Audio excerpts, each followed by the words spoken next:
நாடு முழுவதும் இன்று விநாயகர் சதுர்த்தி கோலாகல கொண்டாட்டம்.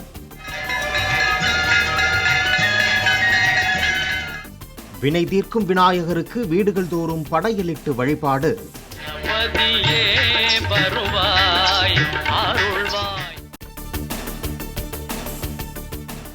பிள்ளையார்பட்டி கற்பக விநாயகர் கோயிலில் விநாயகர் சதுர்த்தியையொட்டி சிறப்பு வழிபாடு. அண்டை மாவட்டங்களில் இருந்தும் பக்தர்கள் குவிந்தனர். விநாயகரின் அருளால் மக்களின் வாழ்வில் துன்பம் நீங்கி இன்பம் பெருகட்டும். அதிமுக பொதுச் செயலாளர் எடப்பாடி பழனிசாமி விநாயகர் சதுர்த்தி வாழ்த்து.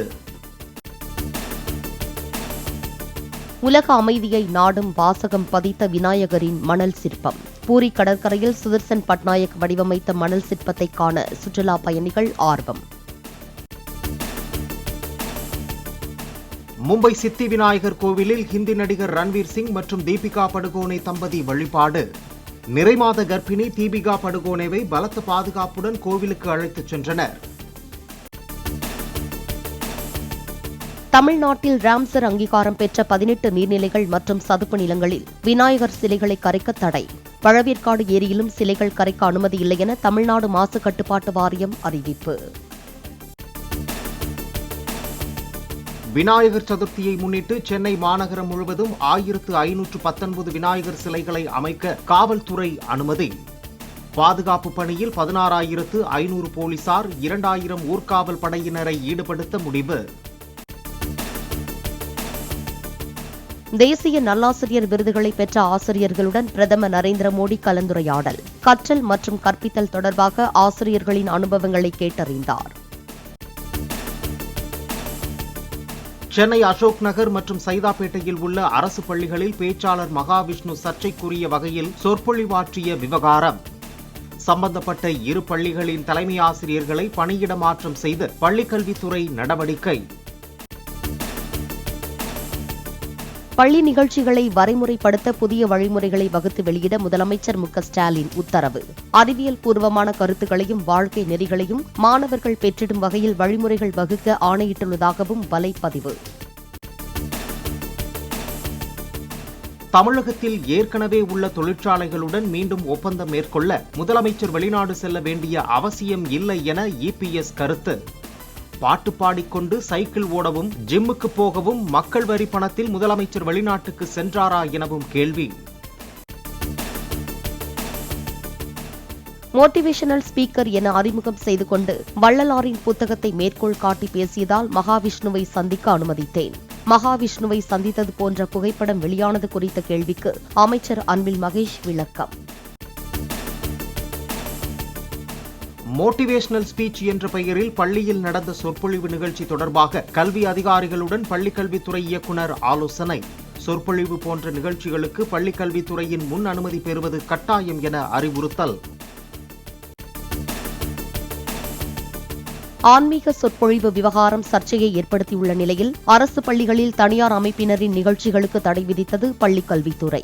என்ஜிஓக்கள் உட்பட பள்ளிகளுக்குள் வெளியாட்கள் சென்று நிகழ்ச்சி நடத்த தடை விதிக்கப்படுவதாகவும் அறிவிப்பு. ஆஸ்திரேலியாவில் இருந்து சனிக்கிழமை பிற்பகல் சென்னைக்கு தான் வருவதாக மகாவிஷ்ணு தகவல். அமைச்சர் அன்பில் மகேஷிடம் நேரில் விளக்கமளிப்பேன் எனவும் வீடியோ வெளியிட்டு விளக்கம். விக்கிரவாண்டி அருகே மாநாடு நடத்துவது தொடர்பாக காவல்துறை எழுப்பியிருந்த 21 கேள்விகளுக்கு தமிழக வெற்றிக் கழகம் தரப்பில் பதில். அனுமதி குறித்து ஓரிரு நாட்களில் முடிவு என போலீசார் கூறியதாக கட்சியின் பொதுச் செயலாளர் புசி ஆனந்த் பேட்டி. விஜய் நடிப்பில் வெளியாகியுள்ள தி கோட் திரைப்படம் உலகளவில் முதல் நாளில் 126 கோடி ரூபாய்க்கு மேல் வசூல். பாக்ஸ் ஆபீஸில் வசூலை குவிப்பதாகவும் பட தயாரிப்பாளர் நிறுவனம் அறிவிப்பு. டெபிட் கார்டு, கிரெடிட் கார்டு மூலமாக செலுத்தும் ரூபாய் 2,000 வரையிலான டிஜிட்டல் பரிவர்த்தனைகளுக்கு 18% வரி விதிக்க ஜிஎஸ்டி கவுன்சில் பரிந்துரை. நிதியமைச்சர் நிர்மலா சீதாராமன் தலைமையில் நடைபெறும் ஜிஎஸ்டி கவுன்சிலின் 54வது கூட்டத்தில் இறுதி முடிவு எடுக்கப்படும் என்று தகவல்.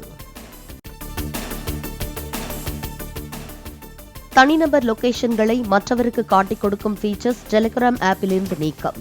பிரான்சில் டெலிகிராம் நிறுவனர் கைதானதை அடுத்து தனிநபர் பாதுகாப்பு வசதியை மேம்படுத்த நடவடிக்கை. ஹைதராபாத் நகரின் ஜூப்ளி ஹில்ஸ் பகுதியில் விஸ்கி கலந்த ஐஸ்கிரீம் விற்பனை செய்தது கண்டுபிடிப்பு.